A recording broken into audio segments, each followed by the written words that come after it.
Greetings, everyone. Today, the team of the Legal Notice has organized this panel discussion, which is based on the practical applicability of Protection of Women from Domestic Violence Act, Section 498A of IPC, and maintenance provisions which are covered under 125 CRPC, as well as the DV Act. The discussion today will not just be limited to the theoretical interpretations, but will also include the practical experiences of our respected guest. Welcome, everybody. Today, we have with us Advocate S.K. Garg, who specializes in medical negligence and cases pertaining to drugs and pharmaceuticals. Furthermore, he also specializes in family dispute matters, including domestic violence, divorce, maintenance, etc. Besides this, he also has a good command over criminal and civil litigation, including check dishonor, recovery suits, bail matters, property disputes, POCSO Act, etc. He, along with his mainstream legal practice, also does complete pro bono cases for the needy people of the society. I welcome you to this session, sir. I would request you to please begin with this session. Please. So, dear friends, today we would like to discuss about Domestic Violence Act, which came into picture in 2005. Now, there is one thing, what was the necessity of this act? Why this act came into picture? Actually, this act came into picture because of so many aggrieved ladies, so many aggrieved women in our society, in every section of the society. Since women have been facing troubles, facing atrocities, facing all sorts of troubles regarding mental harassment, regarding physical violence, regarding dowry demands, etc., for the last many years. Prior to this act, only section 498A was for the help of such women.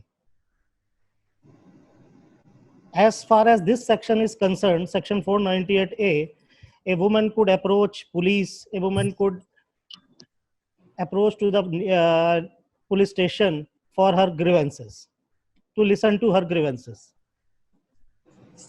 Many a time police did not cooperate, did not listen to women, did not do the needful, and women remained sufferer and sufferer and sufferer. They could not get any remedy, they could not get any relief, any immediate relief, which was very needful, very essential at that time.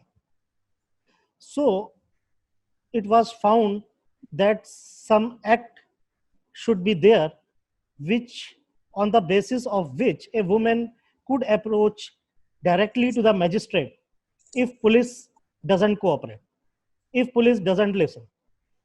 So that is why this act came into picture in 2005, because this authorizes a woman, and this authorizes an aggrieved woman to directly approach to the magistrate, directly approach to the court,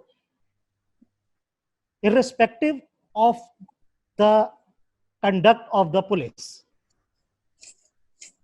Whether police cooperates or non-cooperates, it doesn't matter. A woman can approach directly to the magistrate. Okay?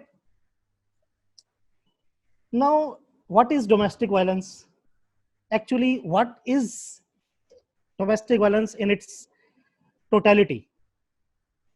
Domestic violence includes all sorts of violence, physically, mentally, emotionally, or any atrocity pertaining to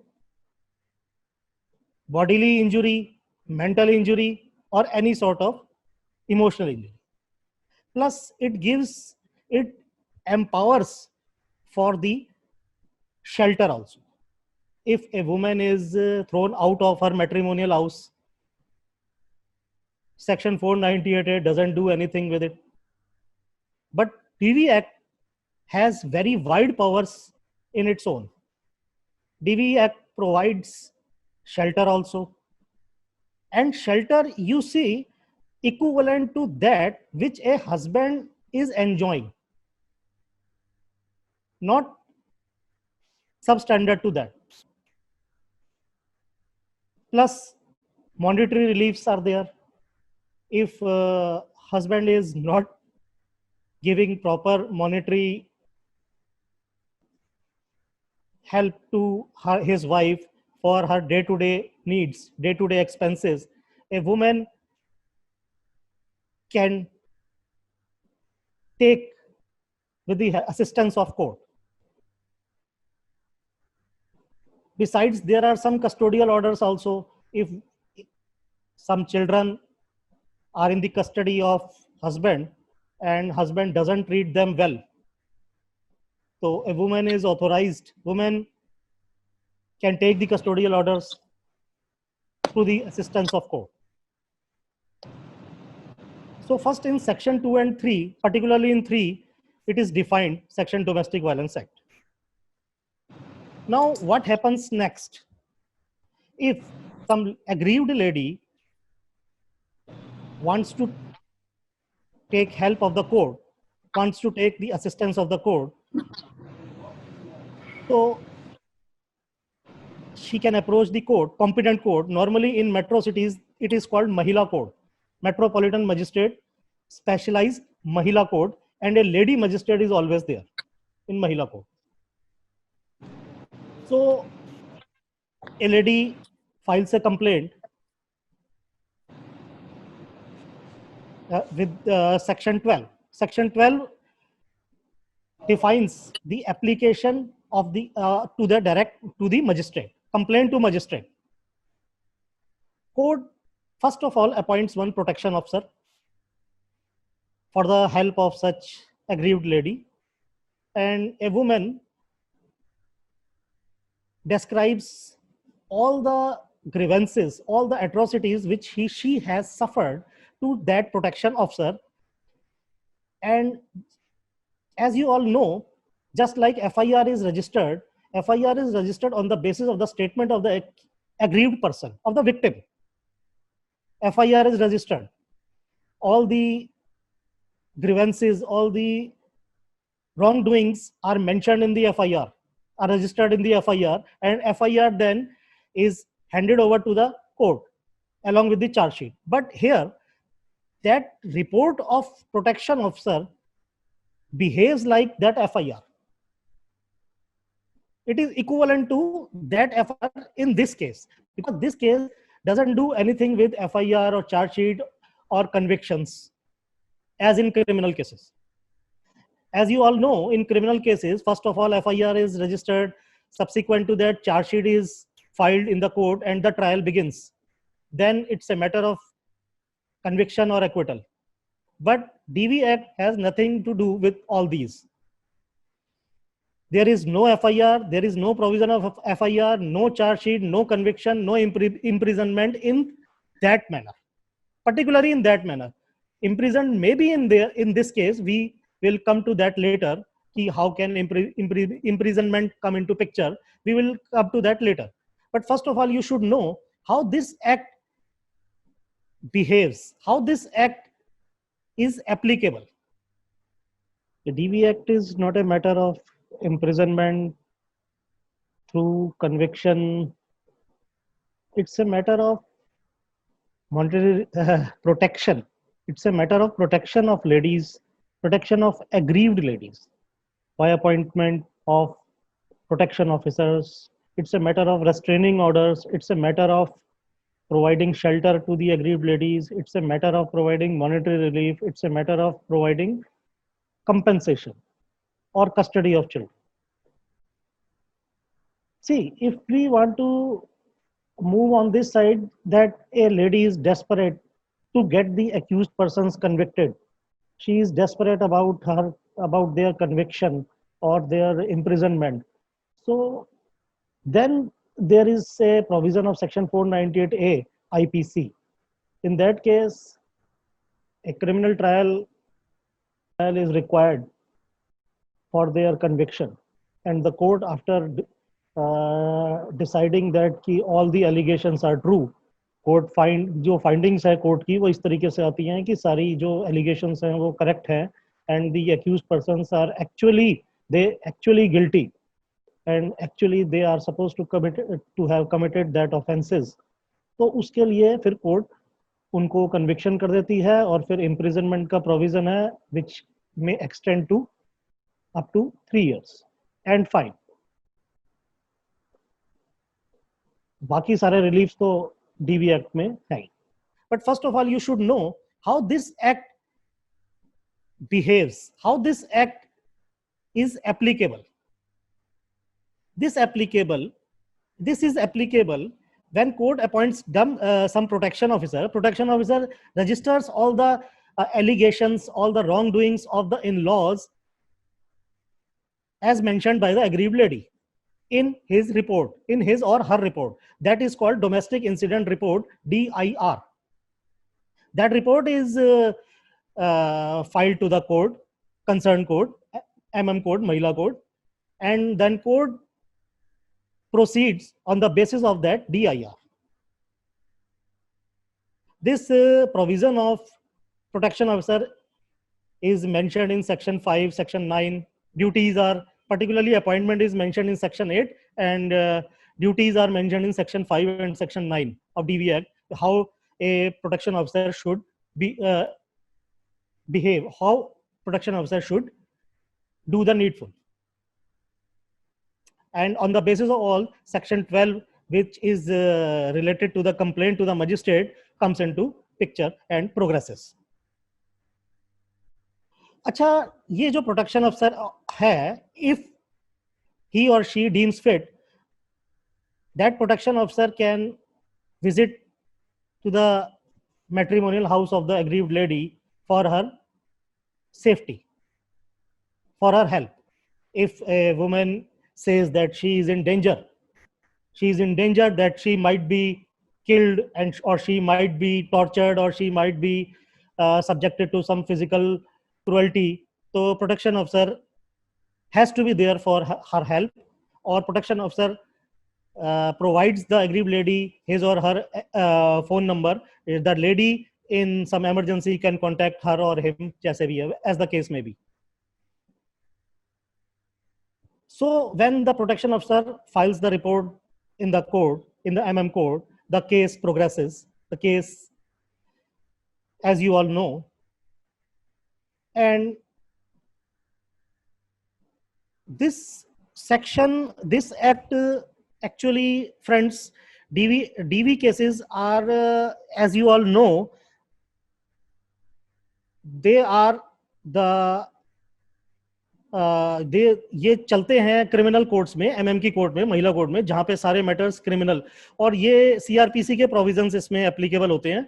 section 28 कहता है कि ये मैं इसमें जो भी procedure adopt किया जाएगा वो सीआरपीसी के किए जाएंगे, क्योंकि ये क्रिमिनल प्रोसीडिंग है, क्रिमिनल कोड है एमएम का। बट साइमल्टेनियसली कोड, इसका सब सेक्शन 2 जो है सेक्शन 28 का, वो कहता है कि कोड अपने आप में भी on its own motion can govern the procedure. जैसे कि आपने सुना होगा, देखा होगा कि once a complaint has been made, then the opposite party, the respondents, file their reply. It is a civil practice. Actually, it's a civil practice. It happens in the civil cases. But here also, this practice is applicable. यहाँ पर भी WS आएगा, return statement, यानी कि reply आएगा, file किया जाएगा, और उस रिप्लाई का रिप्लाई जो रेप्लिकेशन होता है सिविल केसेस में, वो भी अगर आप चाहें तो फाइल कर सकते हैं, एग्रीव्ड लेडी चाहे तो कर सकती है। तो इर्रिस्पेक्टिव ऑफ द फैक्ट कि ये क्रिमिनल प्रोसीडिंग है, इसमें सिविल की भी प्रोसीडिंग थोड़ी सी आ जाती है, ये भी आपके लिए जानना जरूरी है। अब दूसरी बात है कि इसमें क्या क्या, इसका स्कोप क्या है, डीवी एक्ट का स्कोप क्या है। इसका स्कोप बहुत वाइड है।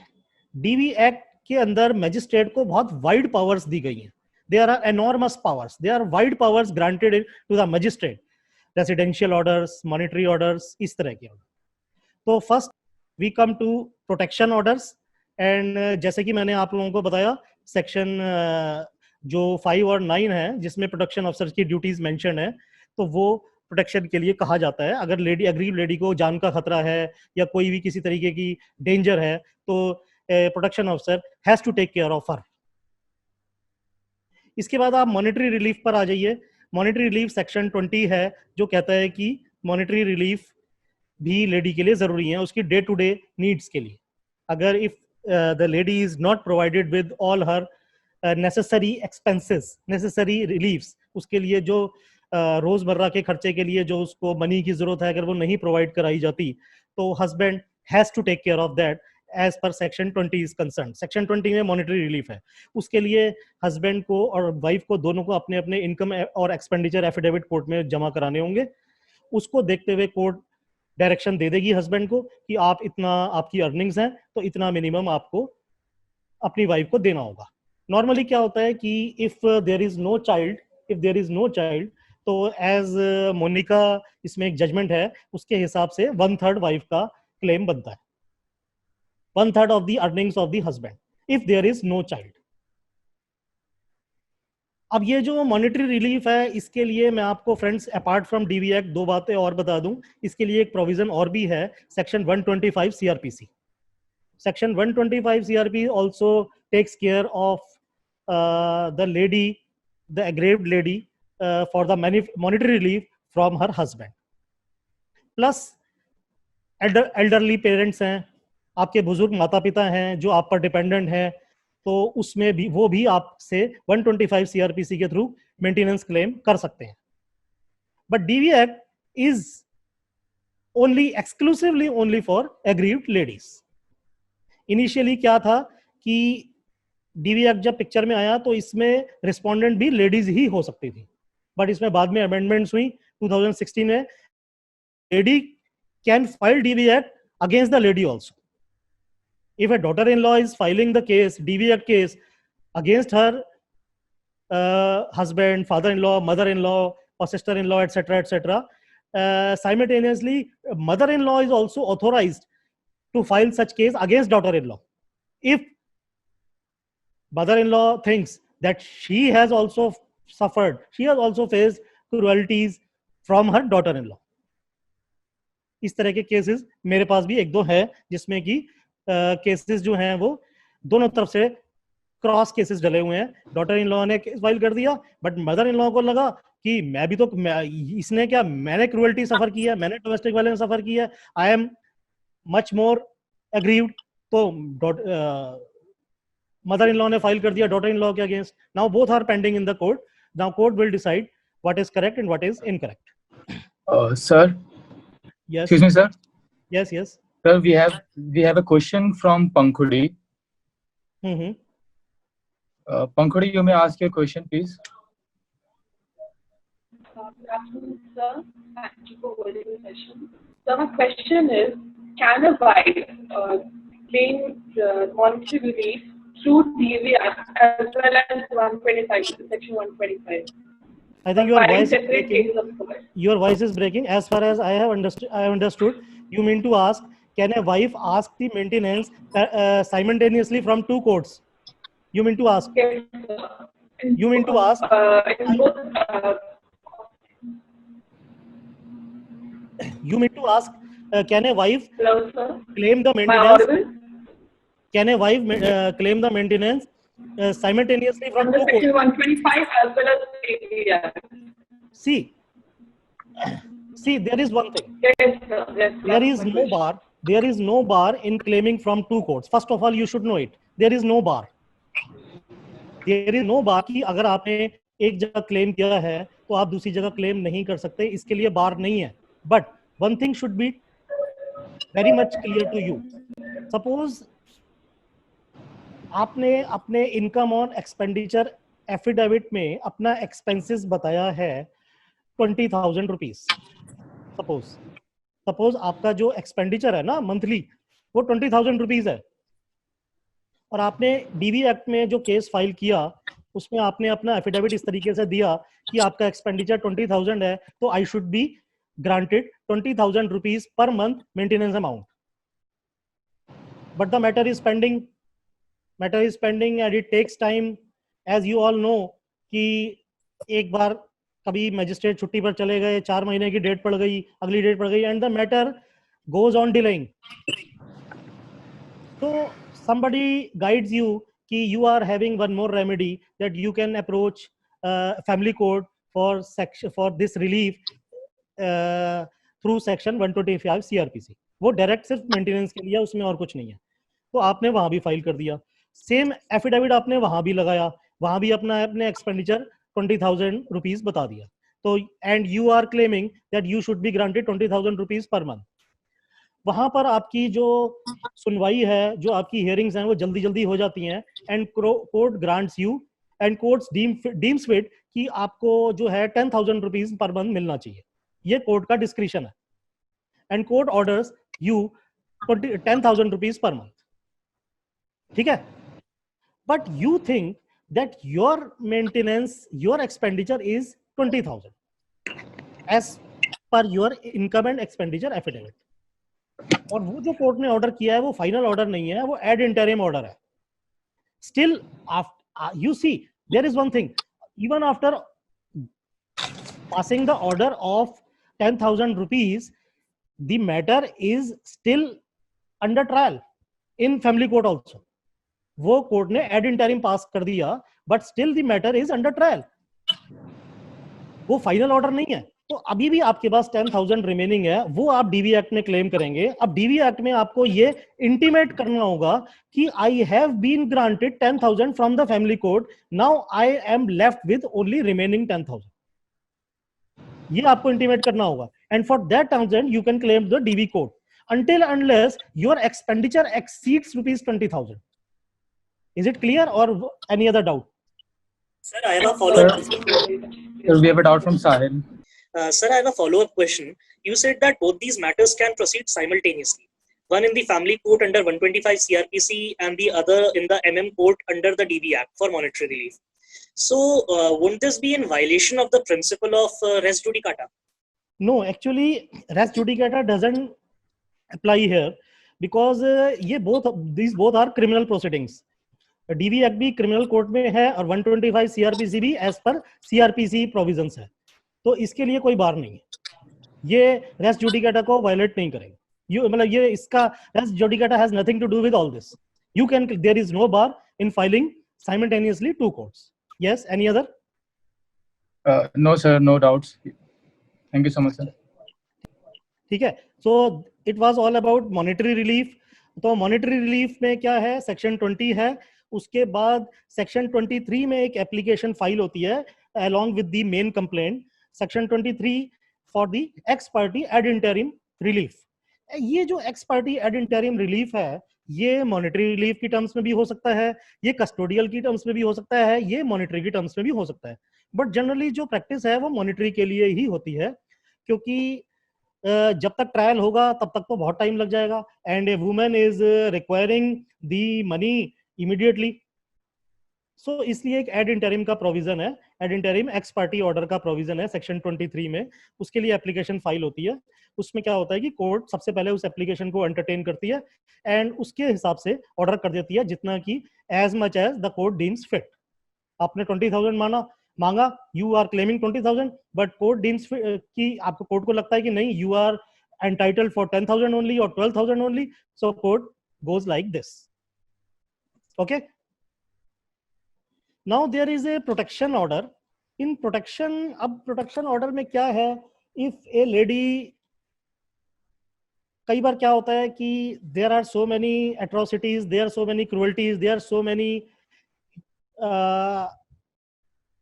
Humiliations on behalf of women, कि वो रास्ते से जा रही है तो हस्बैंड उसको वहां पर परेशान करता है, या कोई उसका अदर कोई रिलेटिव है, या कोई इन लॉज का कोई और मेंबर को डिस्टर्ब करता है, कुछ इरिटेट करता है ड्यूरिंग दी सम पासिंग, कहीं आने जाने में या कहीं पर. तो उसके लिए भी कोर्ट से प्रोटेक्शन ऑर्डर के लिए कहा जाता है कि I may be protected from these people and restraining them from being away from me. तो उसके लिए कोर्ट डायरेक्शन दे देती है कि you will not violate this principle, कि आप उसके नियर बाई नहीं जाएंगे. You will not disturb her, you will not follow her, you will not interrupt her during her day to day activities. Suppose a lady कहीं काम से आती जाती है या कहीं आती है, तो उसके लिए प्रोटेक्शन ऑर्डर्स है, वो प्रोटेक्शन ऑफिसर का जिम्मेदारी है. इसके अलावा सेक्शन 21 में कस्टडी ऑर्डर है, जैसे कि आप लोग जानते हैं कोई चाइल्ड की कस्टडी है इस तरीके से, तो वो सेक्शन 21 में क्लेम कर सकती है। अब जो एक लेडी ने सफ़र किया इतने साल अपने मैट्रिमोनियल हाउस में या जो भी सफ़र किया, अब वो चाहती है कि उसका हर्जाना उसे दिया जाए, उसको कंपनसेट किया जाए in terms of monetary relief, in terms of money compensation. भाई मेंटल हरासमेंट हुई या जो भी हरासमेंट हुई उसका मेरे को कंपनसेशन दिया जाए, तो सेक्शन 22 में उसका प्रोविजन है। सेक्शन 22 ये कहता है कि whatever the lady has suffered, whatever the lady has subjected to all any sort of mental or physical atrocity, so she is liable, she is authorized to claim compensation with respect to that. Normally क्या होता है कि जब हम कोई civil case file करते हैं ना कोई कंपनसेशन के लिए, तो हम जितना कंपनसेशन डिमांड करते हैं उसके उतने रिस्पेक्ट में हमें कोर्ट फीस फाइल करनी होती है। But here the case is not like this. आपने जो compensation whatever you are deeming fit you can claim, there is no provision for court fee with respect to any particular amount of compensation. Excuse me, sir. Yes please. If you permit, may I ask a doubt? Sir Sir, जो monetary relief दी जाती है under Section 20 of the DV Act, sir, is it a one-time payment or it is a continuous recurring payment to the aggrieved lady? See it's a monthly payment, it's a monthly. ये order ये किया जाता है कि ये जो relief है, ये जो मॉनिटरी हेल्प है, ये जो मॉनिटरी ग्रांट है, ये होगी पर मंथ के हिसाब से। Suppose court orders 10,000 rupees per month, order किया, सपोज आज की डेट है क्या डेट है आज? आज है 17th of July. 17th of July है। 17 जुलाई को कोर्ट ने ऑर्डर कर दिया कि यू आर लायबल टू पे 10,000 पर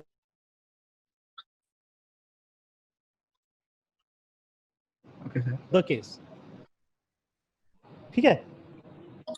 अब उसके बाद क्या होता है कि जो एग्रीव्ड लेडी है उसको इस ऑर्डर के लिए एक एग्जीक्यूशन पिटीशन फाइल करनी होती है, इस ऑर्डर को इंप्लीमेंट करवाने के लिए।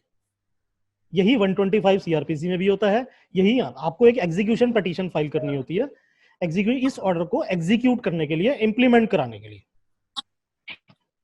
अब एग्जीक्यूशन पिटीशन आपने फाइल कर दी कि आपका अमाउंट जो है वो इतने टाइम में 10,000 रुपीज पर मंथ के हिसाब से सपोज 60 और 70,000 बन गया, क्योंकि वो जो है वो बैक डेट से है, वो आज की डेट से नहीं है, वो बैक डेट से है, वो from the date of filing है। हाँ, अगर आज की डेट से है तो matter will be different, but हम इस अप्रोच को लेके चलते हैं कि the order is from the date of filing. तो वो अमाउंट बन जाता है, मान लीजिए 60 to 70,000 और 80,000 as the case, whatever the case में भी। अब आपने एग्जीक्यूशन उतने अमाउंट की फाइल कर दी, 60,000, 70,000, 80। अब उसकी जो पेमेंट है वो उस हिसाब से रिस्पोंडेंट को, पर्टिकुलरली हस्बैंड को, उस हिसाब से आपको देनी होगी। इसमें जो अकाउंट रखा जाएगा, जो हिसाब रखा जाएगा, जो कैलकुलेशन रखी जाएगी, वो पर मंथ के हिसाब से रखी जाएगी। लेकिन पेमेंट देने वाले को थोड़ी सी लिबर्टी होती है कि वो आपको, जैसे आपकी एग्जीक्यूशन पिटीशन 50,000 की है, 60,000 की है, तो उसने वन टाइम पेमेंट जितनी भी करा दी, फिर जितना बच गया, ये इस तरीके से चलता रहता है। It goes on like this, because ये तो continue. Samarth, okay, sir, Samarth also has a question. Yeah, Hello, please. sir. Hello, sir. Sir, it was wonderful hearing you. Sir, I have a very limited question. Sir, the Supreme Court in SR Batra versus Taruna Batra, if I am recalling correctly, it very narrowly defined a shared residence. It said that a shared residence is only one such residence which is owned or rented by the husband alone, not by the in-laws. Sir, so sir, this is the judgment of the Supreme Court, which said in 2006. Sir, have there been any changes in law since then? And what is the impact of this judgment? No. SR Batra versus Taruna Batra judgment is still applicable. It is still daily quoted in day-to-day hearings even nowadays. you mean to what actually do you mean to ask? I have not understood you properly. Okay, sir. So I was asking this judgment very narrowly defined. Sir, बहुत restrictive defining थी judgment की कि shared residence है क्या? क्योंकि देखिए, जी sir. listen, see, ये जो शेयर्ड हाउस होल्ड का फंडा है ये सेक्शन 17 में है, right to reside in a shared household, ठीक है। बट एक चीज डीवी एक्ट से थोड़ी सी एक्सटेंड कर दी तरुणा बत्रा जजमेंट ने कि it is applicable till husband resides in that house, it is applicable until and unless husband leaves that property. See, we take an example. Suppose a woman is married to a man in Delhi, and that man is residing in one house in which her mother, father, sister, all are residing along with that man, and the house belongs to the father-in-law of the aggrieved lady. ठीक है, the owner of that property is father-in-law of the aggrieved lady. Although it's a matrimonial house of that lady, and the shared household would be treated as it is, उसी को treat किया जाएगा shared household, because husband is also living there, and section 17 will be in the picture. Section 17 will be applicable. Now, what happens with the passage of time, after 2 years or so, or 3 years, husband gets transferred to some other state. Suppose husband is in a job and his company or department transfers him to some other destination. So suppose in Bombay. Now in Bombay, husband takes one house either on rent or he purchases it, whatever the case may be. ठीक है, या तो वो मकान rent पर ले लेता है या खरीद लेता है वहां पे। अब उस लेडी का जो राइट होगा रेसिडेंस का, वो उस बॉम्बे वाले हाउस में होगा, उस दिल्ली वाले शेयर्ड हाउस होल्ड में नहीं रह जाएगा। ये तरुणा बत्रा जजमेंट कहती है कि ए lady, agreed lady, can claim the accommodation right only from her husband, not from her in-laws. You understand? ये जो बत्रा कहती है, she is having the right to accommodate, she is having the right for residence, but with respect to her husband, despite of the fact that all, means father-in-law, mother-in-law, all have involved in domestic violence. So, a small follow-up question, if I may. Sir, the Delhi High Court negated this judgment. It very beautifully, उसके side से निकल गई तरुणा बत्रा वाली judgement से, और उसने बोल दिया कि डोमेस्टिक वायलेंस के लिए जो शेयर्ड हाउस होल्ड है, जहां पर उसकी शादी हुई है, वहां पर हम उसे शेयर्ड हाउस होल्ड कंसिडर कर लेंगे। तो सर, इसमें अगर सुप्रीम कोर्ट कुछ और बोल रहा है, ये सर एक जजमेंट है प्रीति सतीजा वर्सेस राजकुमारी, इसके अंदर ये ऐसा हुआ था सर। तो इसके अंदर हाई कोर्ट ने ऐसी डिसीजन लिया था। तो सर, अगर सुप्रीम कोर्ट ऐसे रिस्ट्रिक्टिव रखेगा और फिर हाई कोर्ट अलग ही रीजनिंग दे देगा, तो सर काफी डिफिकल्टी हो जाएगी। बट सुप्रीम कोर्ट की जो जजमेंट है वो इस हाई कोर्ट की जजमेंट को सुपरसीड करेगी, इसको सुपरसीड करेगी ना? यस सर, तो सुपरसीड करेगी, बिकॉज ये बड़ा क्लैरिफाई किया गया है कि a woman has got the right only in her husband's house. ये मेरे पास एक सेम केस है जिसमें कि इसी ग्राउंड पर ये जो राइट टू एकोमोडेशन है शेयर्ड हाउस होल्ड में, और वो भी उसका मैट्रिमोनियल हाउस था, वहां पर वो लेडी जो है वो शादी होकर आई, तो वो उसका मैट्रिमोनियल हाउस हो गया दिल्ली में। मैं I am talking about north Delhi, matrimonial house हो गया। Now she filed an application for accommodation कि I should be granted accommodation in my matrimonial house because I was married here when after the marriage I shifted here and I resided here along with my husband, along with all the other family members who were involved in domestic violence with respect to me. But the court very clearly dismissed that application, quoting the judgment of S.R. Batra versus Taruna Batra. You can ask the accommodation only from your husband. Your father-in-law, since the house belongs to your father-in-law, not to your husband. हाँ, अगर वो उस house में husband का भी कहीं ownership right होता, या वो फिर कोई इस तरह की प्रॉपर्टी होती जिसमें कि इनहेरिटेंस के थ्रू राइट बन जाते, बट जब ओनरशिप बिल्कुल, टाइटल बिल्कुल क्लियर है, then a daughter in law can't claim residence from her father in law's property और मदर इन लॉज प्रॉपर्टी और anybody else except husband. Okay sir, इसी के रिगार्डिंग एक फॉलो अप क्वेश्चन है. Section 19 residence orders के बारे में बात करता है और उसी में ये बात लिखी हुई है कि it does not matter title किसके नाम पर है प्रॉपर्टी का, इट डज नॉट मैटर कि प्रॉपर्टी का इंटरेस्ट किसके पास है, क्योंकि वाइफ तो इंटाइटल्ड है उसी प्रॉपर्टी में रहने के लिए, she is entitled to stay there, तो it does not matter even if the property is in the name of the father of the husband. तो देखिए, ये चीज एक्ट में मेंशन नहीं है, लेकिन ये प्रैक्टिस में डे टू डे कवर होती है कि ये चीज एप्लीकेबल तब तक है till husband lives there. So in your case, the husband shifted to some other place. Yeah. In my case, husband shifted to somewhere else. Husband shifted to some different house, and husband desperately wanted our wife to be there, but the wife did not obey him, and the wife separately filed an application for accommodation in the court in which DV case was pending, and asked the maintenance, asked the right to accommodation in her father-in-law's property. But the court very clearly dismissed that application. Okay, sir. Thank you. Okay. Pankhuri? Yes. Sir, Pankhuri and Rachel also have a question. Question. Please go ahead. Minor follow-up question to this topic.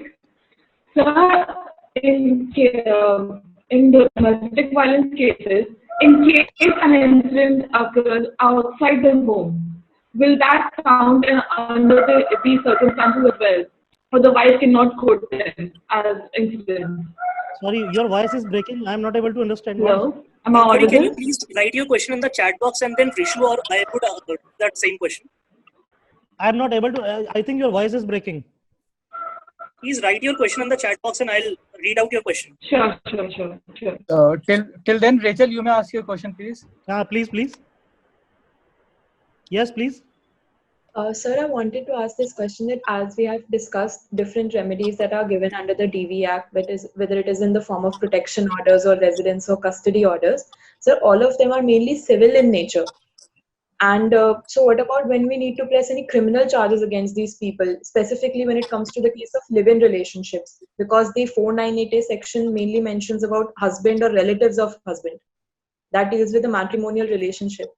So you mean to ask that somebody wants to implicate the accused persons in criminal court? Yes, sir. In case of a live-in relationship specifically.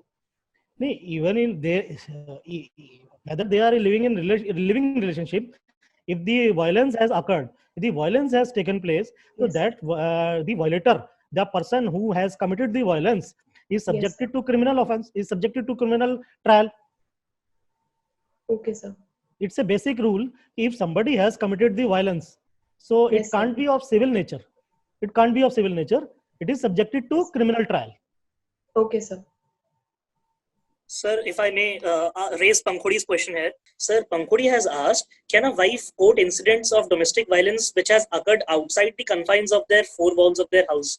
Can domestic violence happen outside their house also? Yes, of course. Why not? Suppose if husband has taken her wife to some other place temporarily, and there domestic violence occurs. So you mean to say that no case can be formed? No, it's not the case.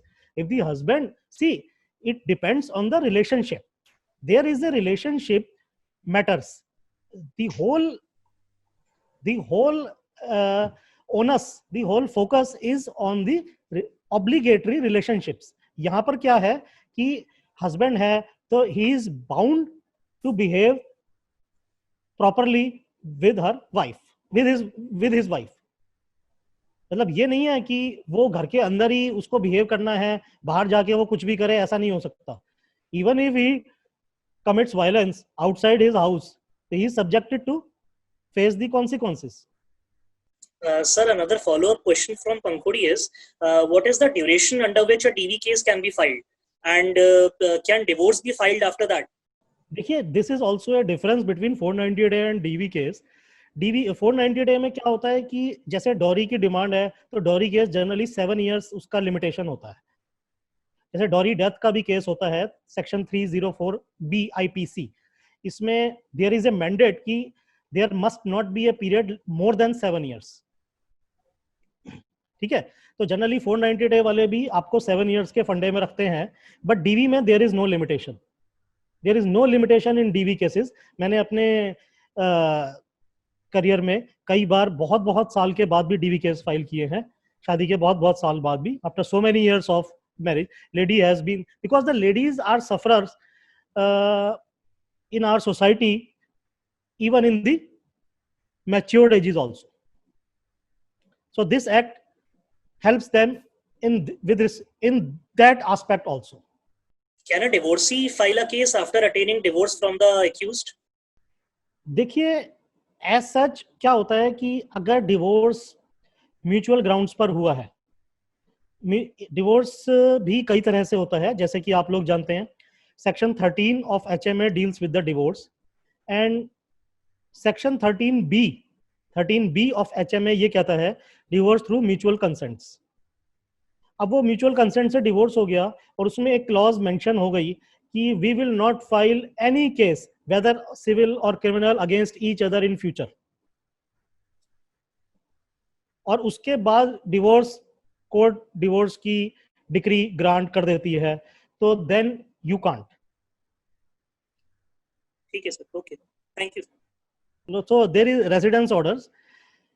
तो जैसे कि आपने देखा, अगर जब तक husband वहां पर रह रहा है तब तक रेजिडेंस ऑर्डर सेक्शन 19 है, वो ये कहता है कि मैजिस्ट्रेट अगर चाहे तो एक रेजिडेंस ऑर्डर प्रोवाइड कर सकता है और वो रेस्ट्रेन कर सकता है रिस्पोंडेंट को फ्रॉम डिसपोजेसिंग और in any other manner disturbing the possession of the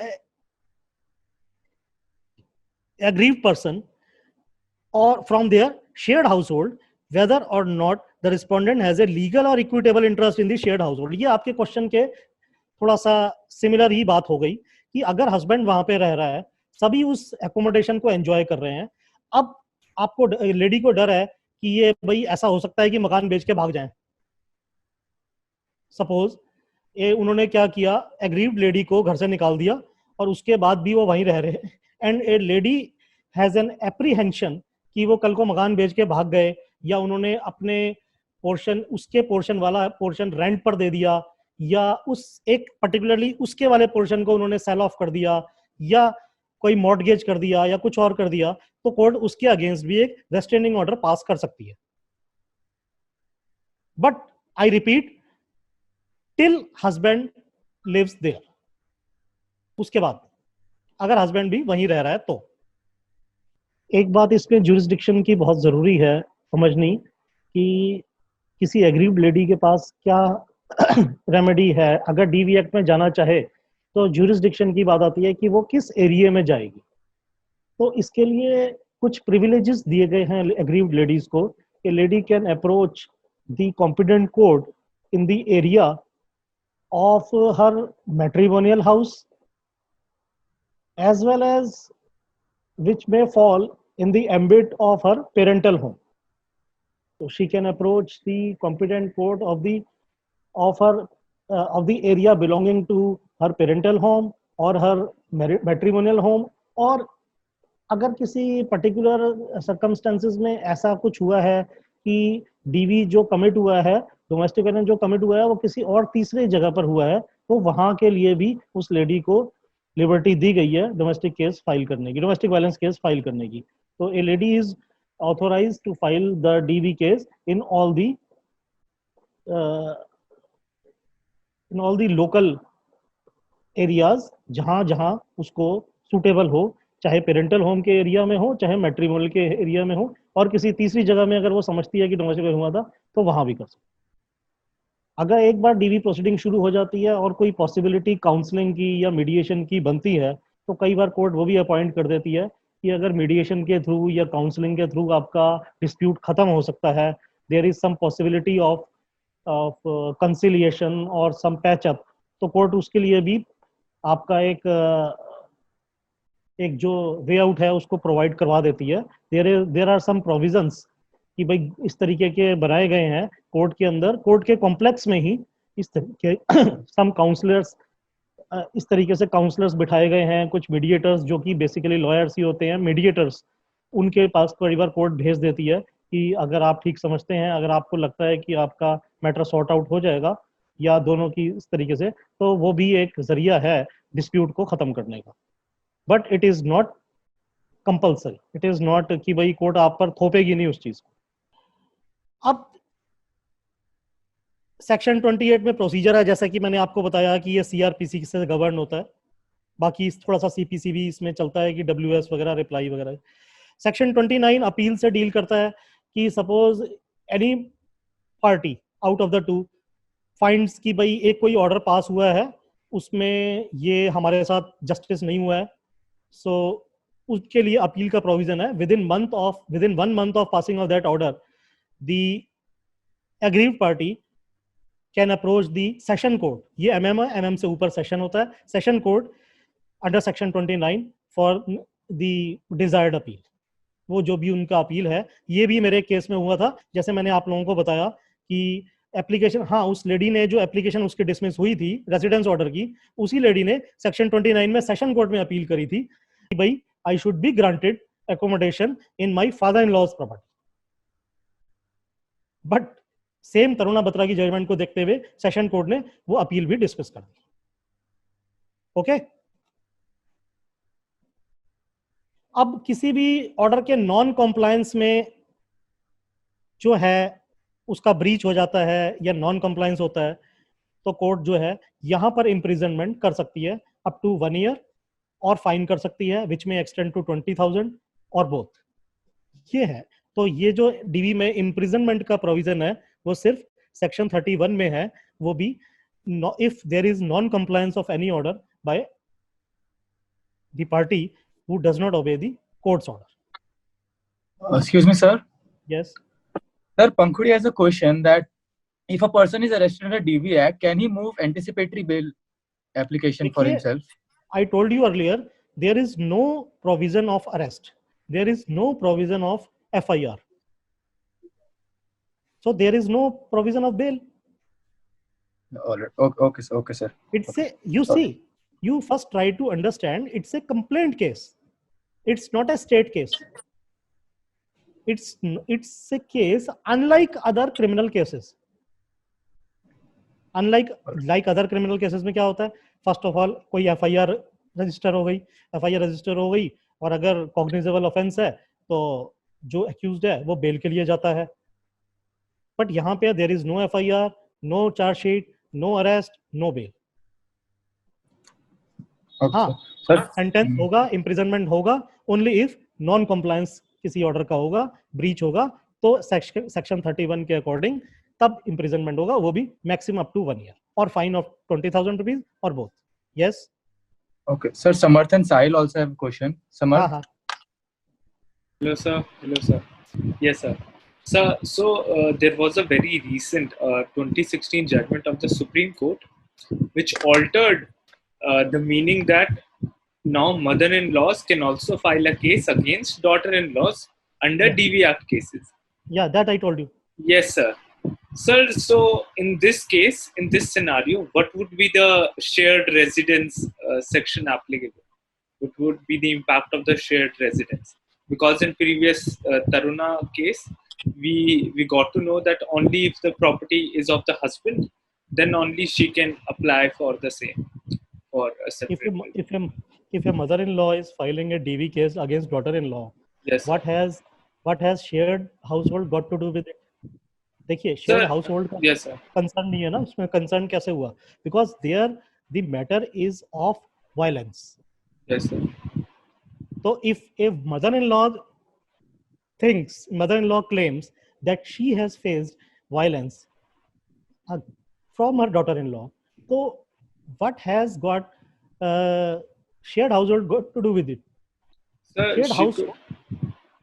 yes, yes. Yeah, sir, shared household has got to do with this because earlier in the DV Act we saw that only the daughter-in-law could apply for a domestic violence case, and the primary person who was the perpetrator was the husband.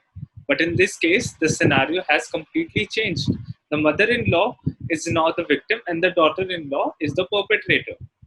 So, if the mother-in-law wants to apply for a separate residence, a shared residence, or if this scenario falls into this bracket, so what would be the happenings of the law in this case? So you mean to ask, mother-in-law is demanding separate household? Yes, sir. If so, yes, sir. मतलब you mean to ask कि husband and wife both are enjoying one house, Yes, and sir. mother-in-law faces violence. Yes, sir. Mother-in-law is subjected to all sorts of cruelty, Yes, sir. and mother-in-law files a DV case, and in Yes. that DV case she desires mother-in-law desires some different accommodation. You mean to Yes, ask? sir. Yes, sir. So Yes, all sir. provisions would apply also. All provisions would apply in that motion also. Sir, so in this case, the shared residence thing would be very widened, and if Yeah. See, but in the case, yes, sir. first of all, the court would see कि the property belongs to whom. Okay. Property belongs to whom. First of all, we come to this point. Yes, sir. Property belongs to whom? Whether father-in-law, mother-in-law, husband, or elder brother of husband, who? And if mother-in-law is dependent on the husband of that daughter-in-law, means son of the mother-in-law, so husband has the liability towards her mother also. So mother will be provide accommodation in that very house also. Then this judgment कि भाई वो सिर्फ अपने husband से ही claim कर सकती हैं, वो तब होगी अगर वो हाउस जो है वो सन का सेपरेटली होगा. देखिए, see there is one thing. I now understand your question. Suppose if a mother in law is widow lady. Yes, sir.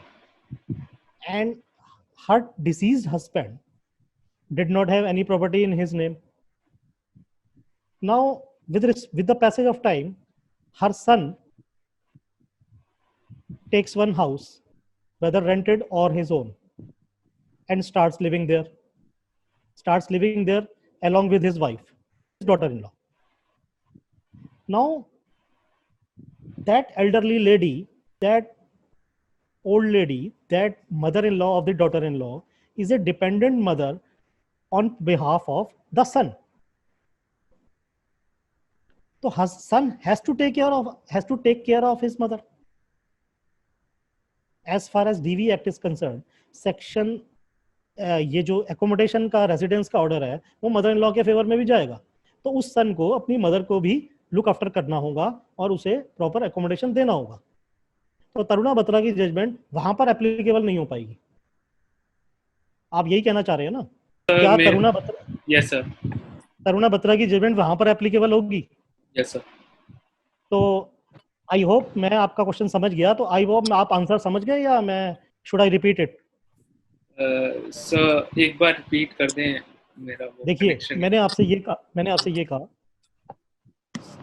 मान लीजिए वो जो मदर है वो विडो लेडी हैं और उनके जो हस्बैंड थे, जो डिसीज्ड हस्बैंड, उनके नाम पर प्रॉपर्टी नहीं थी.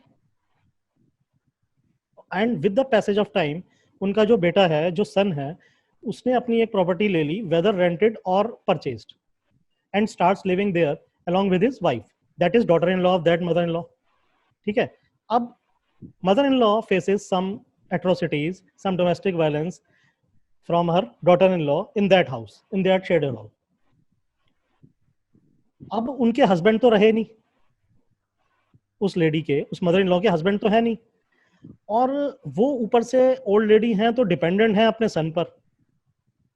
तो now son has to take care of his mother, of his old mother, with respect to that accommodation also.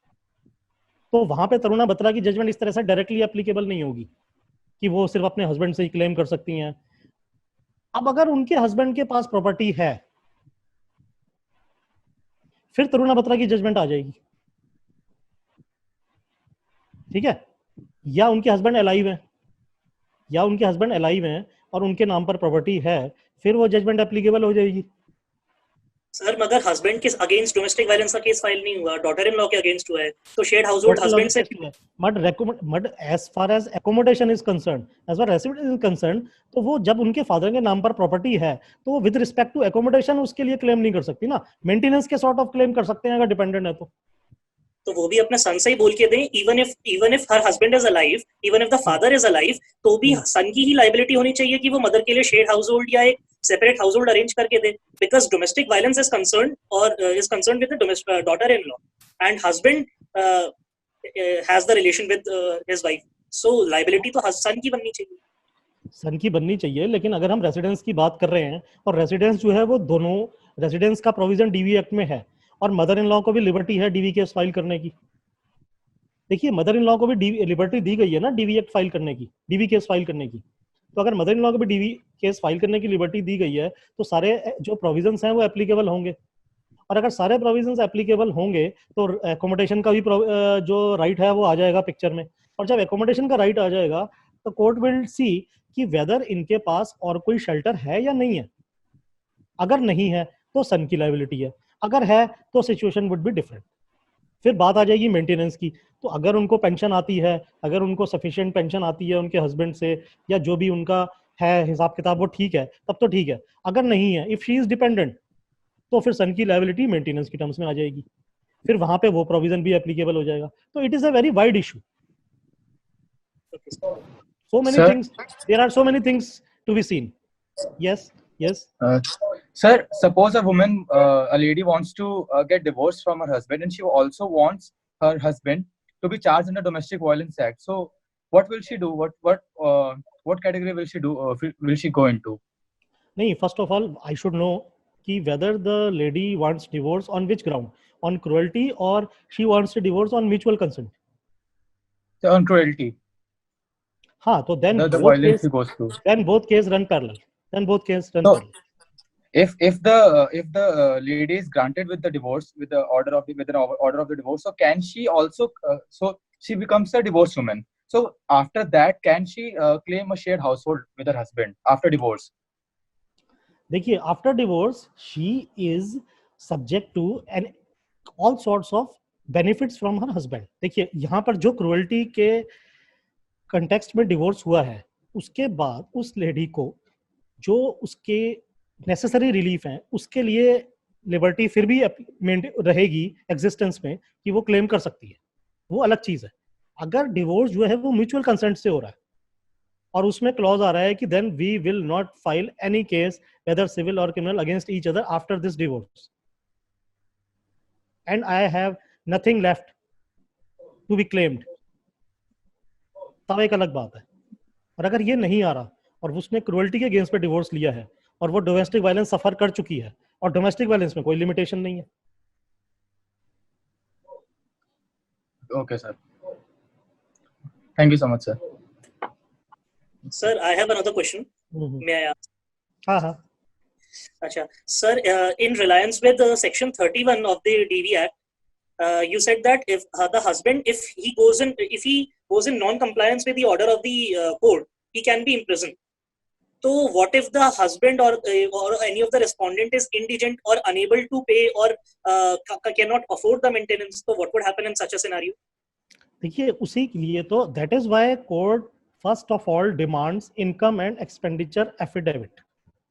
सबसे पहले कोर्ट दोनों पार्टीज को कहती है कि आप एफिडेविट फाइल कीजिए अपने इनकम और एक्सपेंडिचर के टर्म्स में, कि आपको इनकम कहाँ से है, आपकी कोई प्रॉपर्टी है तो कहाँ पर है उसकी डिटेल दीजिए, और आपका जो एक्सपेंडिचर है उसकी डिटेल दीजिए कि आपका एक्सपेंडिचर किस तरह से कितना होता है.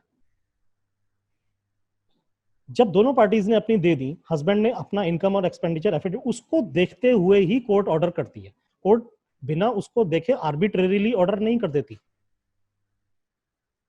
Court orders after going through all those necessary findings. Court ने देख लिया कि आपकी इनकम इतनी है, आपका एक्सपेंडिचर इतना है, आपके ऊपर डिपेंडेंट कौन कौन है, then court as with his its discretion एक रीजनेबल अमाउंट ऑर्डर कर देती है। अब उसके बाद भी अगर आप कंप्लाई नहीं करेंगे तो you are liable for imprisonment. Sir, what if the husband faces subsequent losses after filing the income affidavit and after the order that has been granted by the court? What if he faces any losses or problems in his business or earnings? Well, it's a very complicated question to answer, because in that condition, if some genuine losses are occurred, so husband can file some application pertaining to that. But there is one judgment, Kusum Sharma high court की judgement है कि minimum amount 3000 तो आपको पे करना ही करना है, whether irrespective of your any problem. आप इंडिजेंट हैं, आप कैपेबल नहीं है, आपकी अर्निंग नहीं है, you are jobless, you have suffered some losses since see you have married some women, अब वो आपकी लायबिलिटी है। तो आप ये प्ली नहीं दे सकते कि आपको लॉस हो गए हैं, आपको जॉब नहीं है। एक मिनिमम अमाउंट 3000 का यू आर लायबल टू पे at any cost under any circumstances. Minimum amount आपको पे करना ही करना। तो अगर आपके हिसाब से कोर्ट ने आपको 10,000 का ऑर्डर पास कर दिया है, और एज आपके हिसाब से क्या होता है कि after that you are subject to some certain losses, certain big losses, and you are under some trouble. आप यही कहना चाह रहे हैं ना, आपको कोई ट्रबल हो जाती है, आपको कोई सीरियस ट्रबल हो जाती है, तो आप कोर्ट की नोटिस में लाइए वो चीज कि ऐसा ऐसा हो गया, then court rethinks about it, and अगर फिर कोर्ट का डिस्क्रिशन है उसके बाद इट इज डिस्क्रिशनरी। और अगर आप कोर्ट से उस ऑर्डर से सेटिस्फाई नहीं है तो 1 महीने का टाइम आपके पास अपील का होता ही है, you can go for appeal also. Sir yes sir, क्या ये पॉपुलर ओपिनियन नहीं हम रख सकते कि ये डीवी एक्ट और जो 498 है ये एक साथ मिलके काफी वुमेन सेंट्रिक हो जाते हैं, तो इसमें हस्बैंड को कोई रिलीफ अपने आप मिल नहीं सकती है even if the case is false? देखिए, ये एक ऐसा क्वेश्चन है जिस पर बहुत टाइम से डिबेट चली आ रही है। इसके ऊपर न्यूज़पेपर्स में भी एडिटोरियल्स आए हैं, इसके ऊपर बहुत सारे कई बार कंटेंशंस होती हैं, राइवलरी कंटेंशंस होती हैं कि जब भी कोई लॉ बनता है तो उसका मिसयूज भी होता है। It runs on both sides, but majority में women are more suffer as compared to husbands or in-laws. Husband मतलब yes. So that's true. The women are more the population of the women who are suffering, it is more than the population of men who are not suffering. But जो सफर कर भी रहे, जो men सफर कर रहे, तो उनके पास ऐसा क्या रिलीफ हो सकता है to counter the DV petition, the domestic violence case or the 498A case? उनके पास ऐसा एक दो क्या रिलीफ हो सकता है जो कि ऐसा अवेलेबल कॉमनली किसी पास होता नहीं है? देखिए, डीवी एक्ट फाइल कर दिया किसी लेडी ने और आप ये कहना चाह रहे हैं कि वो फेक है, फॉल्स है, यही कहना चाह रहे हैं? Yes sir. तो क्या कोर्ट एकदम से ऑर्डर तो नहीं कर देती? वो it's a matter of trial चलेगा, ट्रायल लंबा चलेगा। आप अपनी बात एस्टेब्लिश कीजिए कोर्ट में कि you have not committed any violence, any offence, कभी भी आपने ऐसा नहीं किया। आप कोर्ट में एस्टेब्लिश कीजिए, फिर आपको आपकी बात कहने का पूरा मौका दिया जाएगा। If you are innocent, you have not committed any offense, you have not committed any sort of violence, चाहे वो डोमेस्टिक, चाहे वो फिजिकली हो, मेंटली हो, जैसे भी हो, आपने नहीं किया है, तो कोर्ट इतनी जल्दी ऑर्डर पास तो नहीं कर रही ना। वो तो ट्रायल चलेगा ना। You are provided with all sorts of your आपको अपनी बात रखने का भी पूरा हक दिया जाएगा। आपके एविडेंस भी होंगे, उनके एविडेंस होंगे तो आपको भी होंगे, उनके एविडेंस होंगे, आपके पास ऑप्शन है उनको क्रॉस एग्जामिन करने का, आप वहां पे भी अपनी बात कह सकते हैं। एक तो आपकी बात का जवाब ये है, यही बात 498A में भी है। अब दूसरी बात ये है कि अगर आप ये कहना चाहते हैं कि एक केस तो आपके अगेंस्ट बनी गया, चाहे वो 498A का है, चाहे वो डीवी का है, आपके हिसाब से चाहे वो फॉल्स केस, तो women are authorized to file cases but men are not authorized in similar manner, यही कहना चाह रहे हैं। Yes sir. तो इसका जवाब यही है कि इसके ऊपर बहुत टाइम से डिबेट चली आ रही है, जैसे कि मैंने पहले बताया, since women are much more sufferers with respect to males, तो इसलिए विमेन को थोड़ी सी लिबर्टी एक्स्ट्रा तरीके से दी गई। अब ये न्यूज़पेपर्स में भी आया है, एडिटोरियल्स भी आए हैं, उसमें भी कहा गया है कि अगर आप हमसे हमारी राय पूछते हैं तो हमारा कहना ये है कि विमेन की सेफ्टी सबसे पहले जरूरी है। Yes, sir. अब बात आई कि रेमेडी क्या है मेल्स के पास। If a male is subjected to any sort of trouble, so what is the remedy male is having? The husband is having. What remedy the husband is having? तो husband के पास option है कि husband divorce का case file कर दे on the basis of cruelty, on the ground of cruelty. But आप जो बात कह रहे हैं, जो एक हैरेसमेंट की जो बात आप कर रहे हैं कि आपकी विमेन को ऑथोराइजेशन है कि वो केस फाइल कर सकती हैं, हस्बैंड को नहीं है सिमिलर पैटर्न में, ये बात तो ठीक है, बट इसके पीछे जो लॉजिक है वो यही है कि women are much more sufferer and for the last many many years इस तरीके से एक सीन चला आ रहा है हमारी सोसाइटी में। विमेन को कोई उस तरह की काफी एट्रोसिटीज का सामना करना पड़ता रहा है ऑन दी बेसिस ऑफ, क्योंकि डॉरी का सिस्टम ऐसा है। अब डॉरी तो वाइफ ही लाती है ना, हस्बैंड तो डॉरी नहीं लेकर आता, तो that is why wife has to suffer on the basis of the ground of कि वो कम डॉरी लाई या नहीं लाई या नेग्लिजिबल लाई, जो भी लाई। I get the point sir. तो हस्बैंड के लिए रेमेडी ये है कि हस्बैंड या तो फिर क्रुएल्टी के ग्राउंड्स पे डिवोर्स का केस फाइल कर दे, या फिर अगर उनकी बात बनती है तो म्यूचुअल कंसेंट से डिवोर्स ले ले। I get sir. Thank you so much sir. Also sir, Pankhuri has written a question. Sir, she asks that can an aggrieved from the LGBTQ community living under a live-in relationship seek remedy under DV Act? Sorry, I didn't get you. Sir, she is asking that can an aggrieved from the LGBT community living under a live-in relationship seek remedy under DV Act? देखिए, ये जो living relationship का है ये पहले नहीं था concept, अब ये काफी ज्यादा आता जा रहा है, तो इसमें बिल्कुल एग्जैक्टली डीवी एक्ट के प्रिंसिपल्स तो एप्लीकेबल नहीं होंगे, बट ये कोर्ट का थोड़ा सा, इसमें कोर्ट का डिस्क्रिशनरी भी होता है और थोड़ा सा इसमें थोड़े से प्रिंसिपल्स अलग चलते हैं कि लिव इन रिलेशनशिप में अगर आपको कोई प्रॉब्लम होती है, but since you are not legally married, लेकिन अगर वायलेंस होती है तो वायलेंस के लिए तो शी कैन अप्रोच पुलिस और कोर्ट, ये बात जरूर। If I may interject, ये क्वेश्चन ये है कि अगर एक हस्बैंड और एक वाइफ का, एक मैन और एक वुमन रह रहे हैं साथ में एक हाउस होल्ड के अंदर लिव इन रिलेशनशिप में, तब तो डीवी के प्रोविजंस एप्लीकेबल हो सकते हैं। पर व्हाट इफ अगर दो मेन साथ में रहते हैं या दो विमेन साथ में रहती हैं या दो एलजीबीटी की कम्युनिटी ट्रांसजेंडर, तो उनपे क्या डीवी एप्लीकेबल होगा?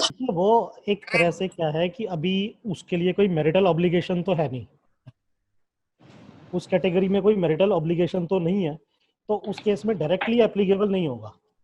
बट अगर उनके साथ वैसे ही कुछ हो जाता है तो they can approach the police for their relief.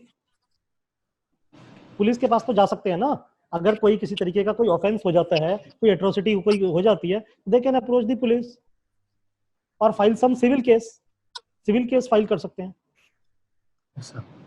Thank you sir. So I think there is all over, friends.